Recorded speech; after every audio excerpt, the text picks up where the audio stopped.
Hello అందరికీ నమస్కారము. ఇది కొత్త ఇంటి కోసమని గుమ్మం పూజ చేస్తున్నాము. దానికి కావాల్సిన పూజ సామాగ్రి పంచలోహాలు.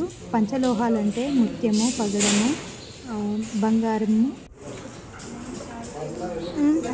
లోహంతో చేసిన రేకులైతే ఉంటాయి. గుమ్మడికాయ, కొబ్బరికాయ, పూలదండ, మామిడి ఆకులు, పసుపు, కుంకుమ, తెల్లపిండి, ఎర్రబట్ట, రెడ్ క్లాత్ 2 తీసుకున్నాము, బ్లౌజ్ పీసెస్. అండ్ గుమ్మానికి పూజ చేసేటప్పుడు మనము కొన్ని అక్షంతలు వేసి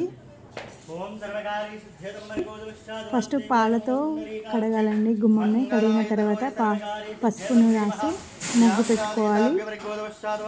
5 బొట్లు పసుపు కుంకుమతో పెట్టి అటువైపు ఇటువైపు దీపాలు పెట్టి కొత్త దీపంతలు తీసుకోవాలి. పూజకు సంబంధించిన లిస్ట్ అయితే ఇక్కడ నేను మెన్షన్ చేస్తాను, చూడండి.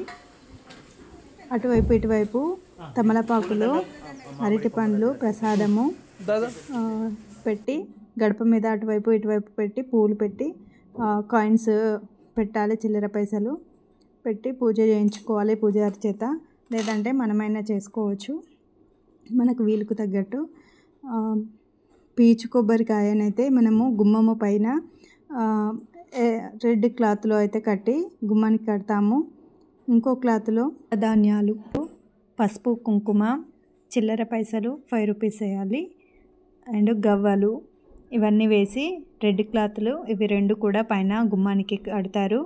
మామిడి తోరణాలు, పూలదండ కట్టి గుమ్మడికాయ దిష్టి తిప్పి గుమ్మం ముందు కొట్టేయాలి. ఆ తర్వాత నిమ్మకాయలు కట్ చేసి మనము ఎడమ చేతి వైపు కుడి చేతి వైపు రివర్స్లో పెట్టేయాలి. నిమ్మకాయను గుమ్మడికాయలు పసుపు కుంకుమ చల్లేసి ఊది బస్తులు పెట్టేస్తే దిష్టి తిప్పేసుడు అయిపోతుంది. తర్వాత మనము ఒక గుంత తీసి ఈ నవరత్నాలు, పంచలోహాలు 2 కూడా గుమ్మం కింద గుంత తీసి మనం అవి 2 వేసి పసుపు కుంకుమ అక్షింతలు వేసి చిల్లరకాయను వేసి మనము సిమెంట్ మాలుతో కప్పేయాలి.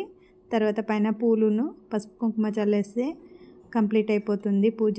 తర్వాత మనము మంగళారతి పట్టుకొని కుడికాలు పెట్టి గుమ్మం నుండి లోపలికి రావాలి. ఇంతటితో పూజ కంప్లీట్ అవుతుంది. మనము ఇల్లు మొత్తం తిరిగి మళ్ళీ బయటికి వెళ్ళాలి. Thank you for watching.